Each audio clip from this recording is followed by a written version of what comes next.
Are you up for a little riddle? Yeah. So what's something that you can feel but you can't see? It can be sharp or dull.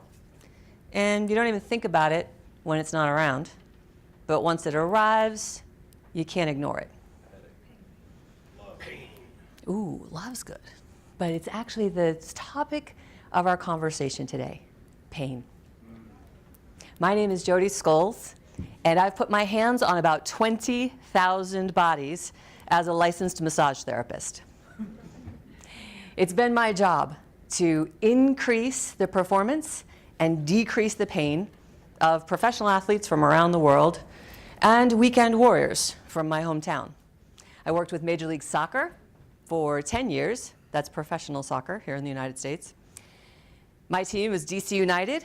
I was with them for all 4 championship seasons. I moved on to US track and field, where I worked US and world championships. In fact, my client still holds the American record for the mile, 3 minutes, 46 seconds. Yeah. I've worked with Ironman triathletes. I've worked with iron-fisted CEOs. I've worked with ultra marathoners and ultra stressed out stay-at-home moms. I've worked with clients who have such a reservoir of strength that I can't even imagine where it comes from.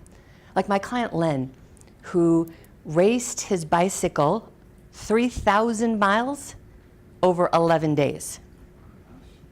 And clients like Kate, who sat next to her sick daughter in the hospital, in the mental ward, for 42 days. One thing I know, that I know well, is stressed out bodies in pain.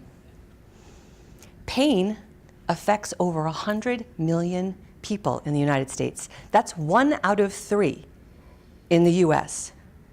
And one of our most prestigious medical advisory boards reported in 2011 that pain costs the United States approximately $635 billion.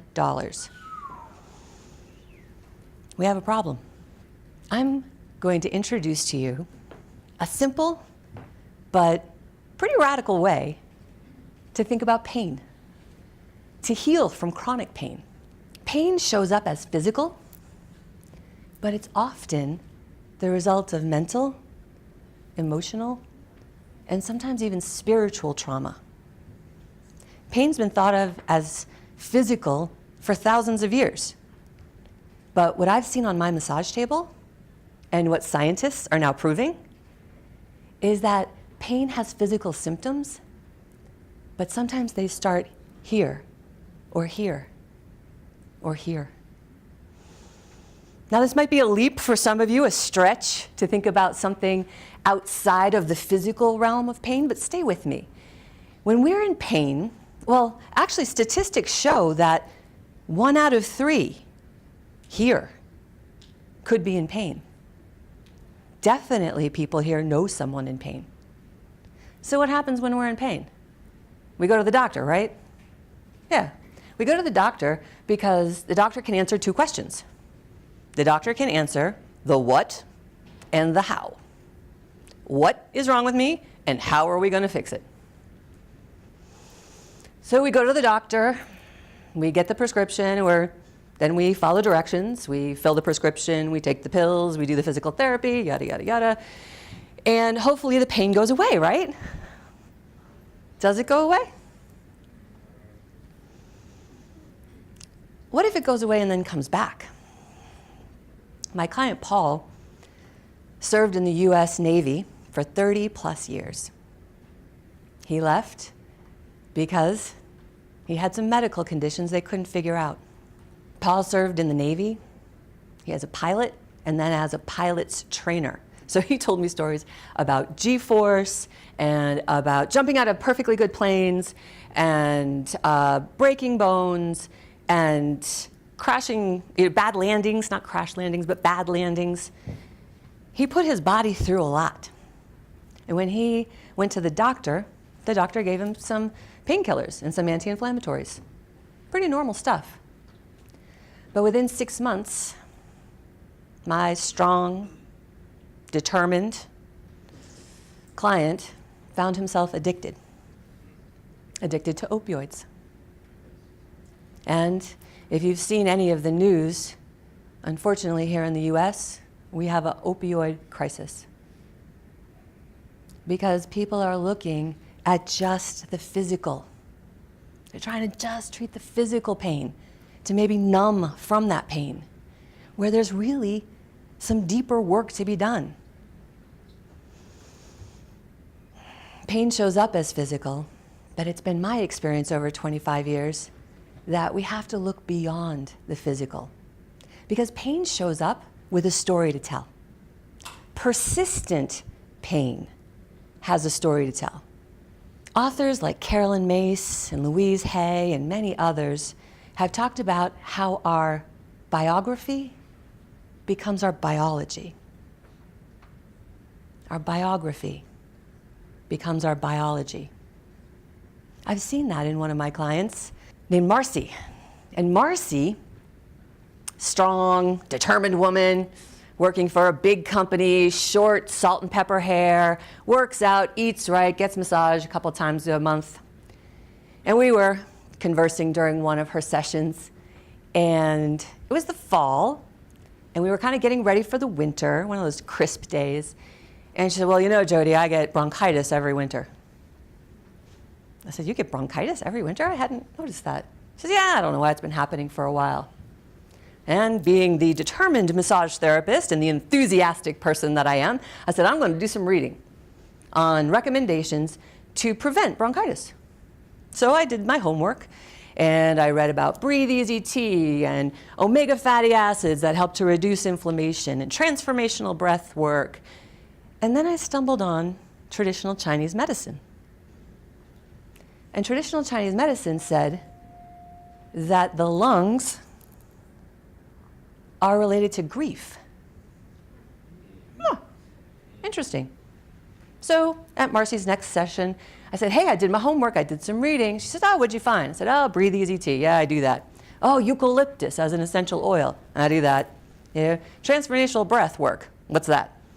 I said, well, I also found that traditional Chinese medicine says that the lungs are an organ that represent grief, specifically unexpressed grief. Marcy sat up on her shoulder, on her elbows on the massage table. She's a very direct woman and looked me right in the eye and said, well, that might have something to do with it, considering I've never gotten over the death of my mother at 14 years old. I didn't know. She had never told me. In the 2 years we had been working together, this never came up. The rest of the session was pretty quiet. Fast forward a few months. Through the winter, Marcy decided to drink her tea and take her omega-3 fatty acids and do some talk therapy. In the spring, during one of her sessions, she came in and said, oh my gosh, Jodi, I am so sore. I said, oh really, what's been going on? She said, my husband and I decided to go out for a co-ed softball team. I was like, what? That's crazy. I'm like, good for you.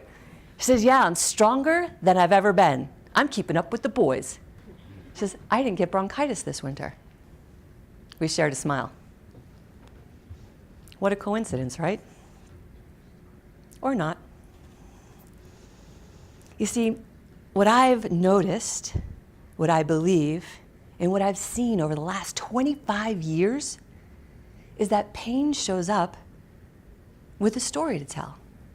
And sometimes that story is about healing at a deeper level than just the physical, than just the bronchitis.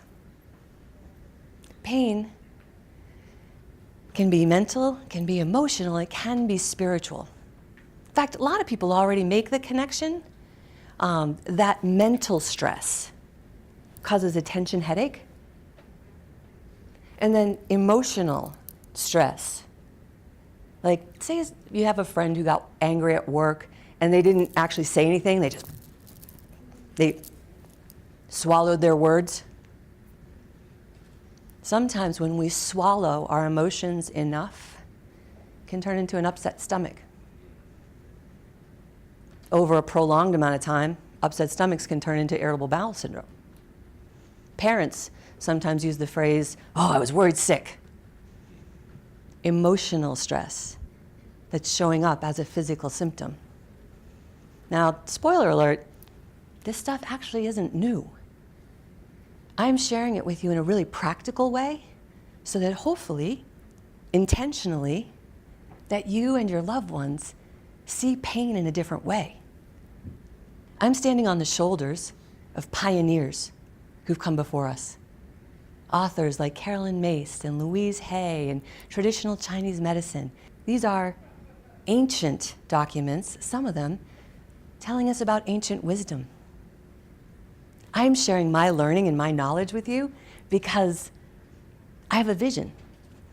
I have a vision that we can live in a world where it's normal to ask questions of our pain, to look beyond the physical, that it's normal to treat the underlying causes of our pain, whether they be mental, emotional, or spiritual.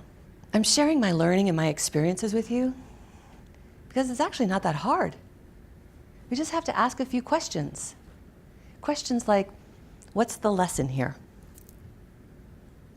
What's the blessing in this? What can I be grateful for today? What am I learning? Now, fair warning, if you ask those questions, when you ask those questions, you got to listen. And that means you got to create space to listen. Space is found in the quiet time. Now, my clients, they find their quiet time on the massage table. Other people will do yoga or meditate, maybe take a walk in nature.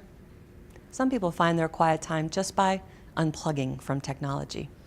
However you find your quiet time, please understand that you can only listen to the story in the silence.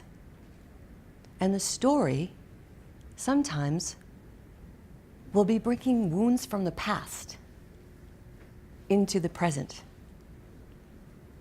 By listening to the story that our pain is telling us, we acknowledge those wounds from the past or the present. By acknowledging those wounds, we validate them. And when we validate them, the healing begins. When you are willing to listen to the story that the pain is telling us, we heal from the inside out, not just the outside in. We solve the riddle, the riddle of pain. Because when we heal from the inside out, we heal for real.